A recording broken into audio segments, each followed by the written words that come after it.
One sign says saying all lives matter is like saying all organs matter when someone is having a heart attack. All lives cannot matter until Black Lives Matter. That's actually a pretty good sign. Way too many words for a picket sign. But the other one, which is more artistic, says, if you're not part of the solution, you're part of the problem. Way to regurgitate an old bromide that isn't true. Whether or not you know history, it resurfaces. The third decade of the 21st century opens with global disease, national rage, localized tension erupts into hostility. All of these mutually existing with an unfair yet justified inception and onset.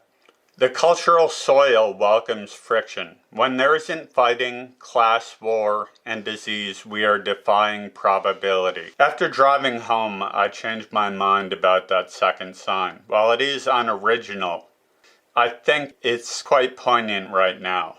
If you're not part of the solution, you're part of the problem. There are no more bystanders. There are actors and carriers, and if you're not acting, you're kindling. I would like to say, as I careen towards homelessness and bankruptcy with inordinate amount of stuff that isn't fit to store at the rescue mission, I am downtown in bankrupt, shitty-ass Syracuse, New York. Syracuse is considered central New York. It's far enough away from New York City that anybody who knows anything about journalism would probably assault you verbally for claiming you're from New York. It's about as New York as a barn fire. It sucks, it's intemperate, and I'm probably not going to be able to light my cigarette. I just lied to a 9-year-old who represents a social movement who's dressed very much like Sub-Zero. Sub-Zero! Okay, is there an organization you want to promote? They're showing their support by blaring out voices of truth and justice in true Syracuse fashion. I can hear bankrupt R&B music by somebody other than R. Kelly and somebody social distancing themselves from the great outdoors. We are in Syracuse, New York, and I gotta tell you, I changed all my online dating stuff. Oh, come on, dude, do we have to have a fucking crane while I'm trying to talk 3 inches away from a camera?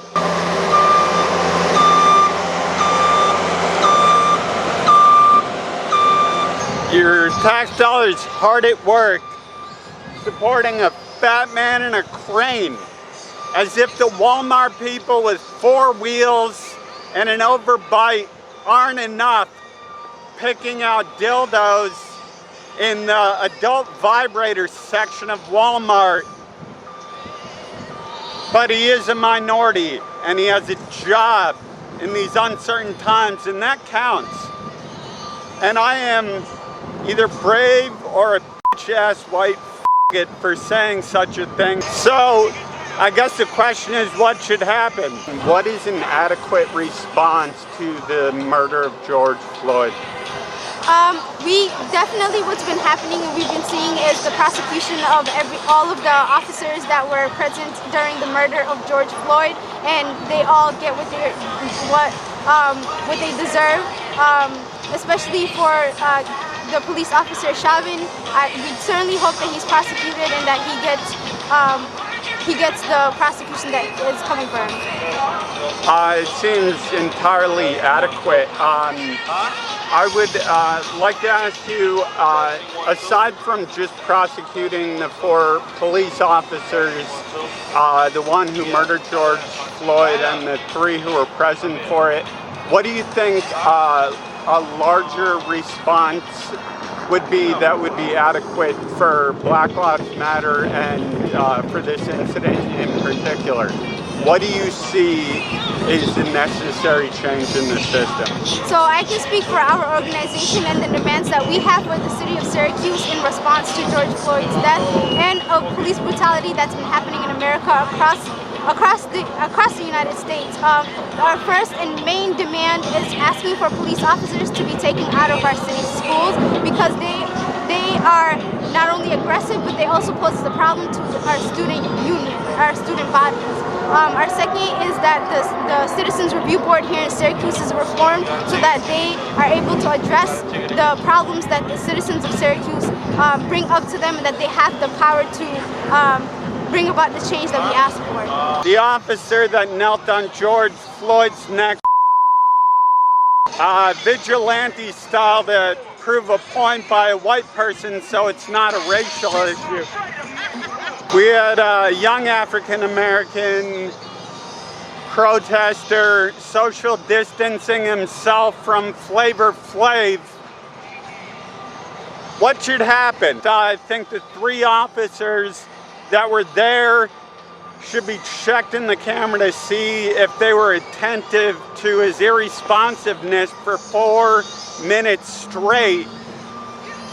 Law enforcement institutionalizes this type of behavior, whether it's racist or not. They train these people to do this, and it needs to be stopped. And this extreme measure needs to take place. And this corner cannot be fucking more loud, and this city sucks, and I'm moving to Los Angeles. The problem with law enforcement, and I urge you to read The New Jim Crow by Michelle Alexander, an Ivy League minority professor. It's institutionalized racism.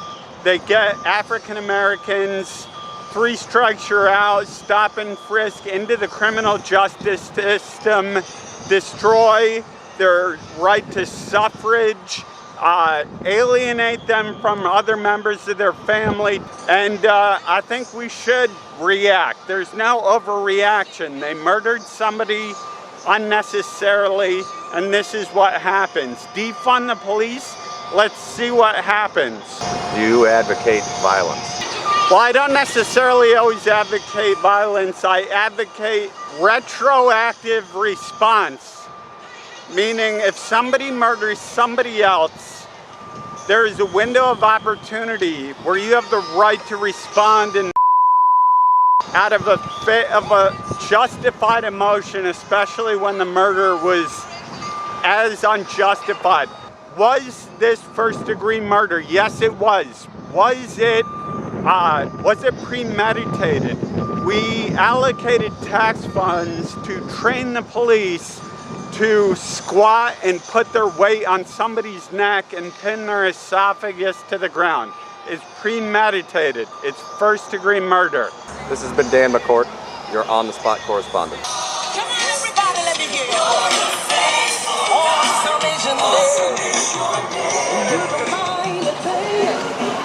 I'll tell you something. In the face of aggressive diversity, an African American is never hard-pressed to find decent gospel music. I'm suicidal and things are going well for me. Just got my master's. I just got a loan. I just got a car. I have a camera.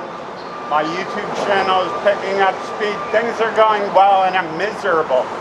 So if it sucks for me and people are finding the time to protest in Syracuse, 366 days of a non-leap year, here's the state police as we are still funded, discriminating the types of vehicles socioeconomically. I see a Dodge Saturn. I think the last year they made them, that's probably a social worker. They're fine. But whoever they represent, we have a bunch of non-protesters who are wearing face masks outside, worried about their own lives and not the lives of innocent people counterfeiting small currency. the police, the problem with the police is they show up and they escalate the situation. They show up, they say, what's happened here? They say, he yelled at me. They separate the parties and they get the woman to say, he hit me. And then they don't find a bruise, but they try to get somebody to corroborate. Like, I think he might have, then they arrest the guy. I don't know which amendment it is. I think it's either the 5th or 6th, is the right of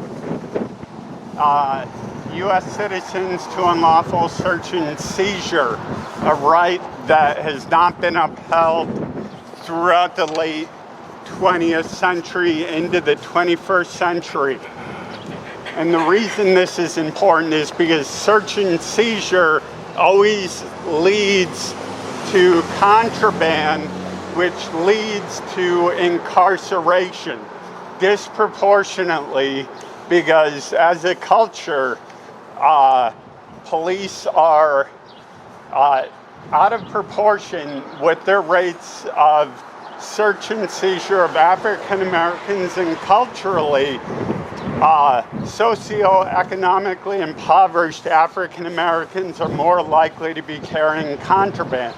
So if you search them unlawfully, you get them into the criminal justice system unjustly. And that's what I'm down here trying to say, while my cameraman is trying to stay alive.